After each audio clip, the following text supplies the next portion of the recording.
Going overseas, coronavirus crisis has hit the United Kingdom hard with 1,82,260 positive cases and 28,131 reported dead. In the UK, less than 1,000 people have recovered so far. Indians amount to more than 3 million in the United Kingdom, and about 500,000 of those comprise of students.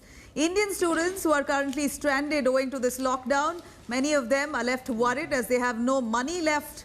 Unfavorable exchange rates making matters worse for them, and no way to carry out any part-time jobs either due to the rapidly imposed lockdown. Many are left depressed, want to come back home, but India has sealed its borders for now.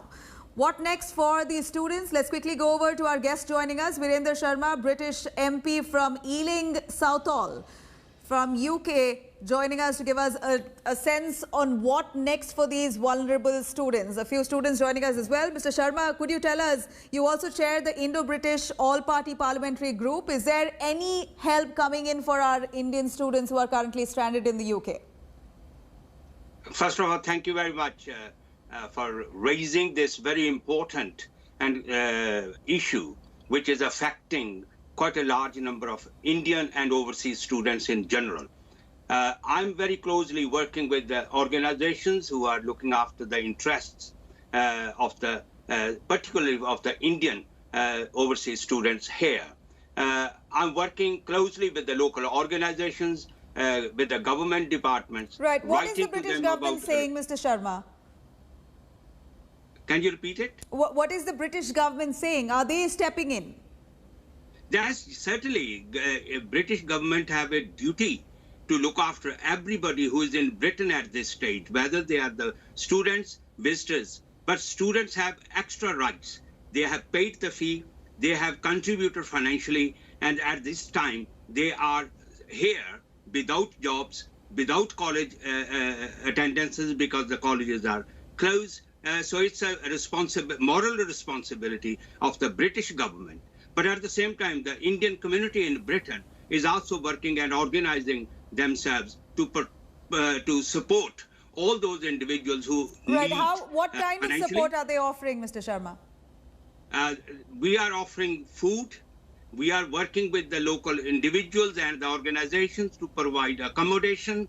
We will be. I'm not saying that we have achieved everything. I'm writing to the university chancellors to make sure that the students who are living in the hostels or the college or university accommodations, they should not be forced to leave the place. And I'm also trying to stop those students who are pushing themselves to go back to India at this stage, because the Indian government has not responded yet on our requests. I will be chasing that to the Indian government if right, until the Indian government accommodates them. Is there any way that the British government can ensure that the money, like in terms of rents that the students are paying to their accommodation, all of that is subsidized or cancelled altogether? Is there any help that can come in on that front? I'm writing to the ministers. I'm not saying that at this stage we have every answer. We are negotiating, we are writing, along with my own other colleagues in the British Parliament, to the government, to highlighting the... Has the British government responded, Mr. Sharma? Not yet, but we are working on it. All right, let me quickly ask Sanam as well. Sanam, would you want to give us your take on what's happening? So I represent the National Indian Students and Alumni Union UK, which is the largest body in Britain that looks after all Indian students and young professionals in the UK. What's truly happening is quite worrying in the sense that international students, as Mr. Sharma said, generally, but also specifically Indian students, are falling through this safety net. And what do we mean by this safety net? It's really the fact that a lot of Indian students, when they come here, they take very expensive loans to fund their education. But at the same time, they use part-time jobs in Britain to fund their living expenses and food expenses. And because of this coronavirus pandemic, most of them have lost these part-time jobs. And so really they're struggling with food, they're struggling with being able to pay rent. They're also telling us that because university education is happening online, that's not what they've paid 15,000 odd pounds per year for on average. So what they're really saying is, and you know, that they're desperate to go back home. And I agree with Mr. Sharma, we're trying to tell them to stay where they are because it may not be safe to travel right now. But really, the overarching anxiety is one of extreme mental stress, a lot of emotional turmoil because their parents back home are very, very worried as well. Right. What's been the response, Sanam, from respective governments, the Indian government and the UK? So the Indian government we have been working with since the restriction was initially announced on the 16th of March. We've been working with them quite closely. They're very supportive. The High Commission of India in London is very supportive in particular around helping arrange support. Look, we've asked them to consider evacuating students if it's okay, but on that front, we haven't received a formal response yet. We're told that it's being considered, it's being looked at, but as of yesterday, we have no formal confirmation. And the British government? So, just on the Indian government side, Nabila, we also asked them that while we're waiting for a response, why don't you create the Indian government a dedicated hardship fund for students who are suffering? Because the existing distress fund, that community that they have at their discretion may not be applicable because these students are otherwise well off. And because it's means tested, they may not be applicable.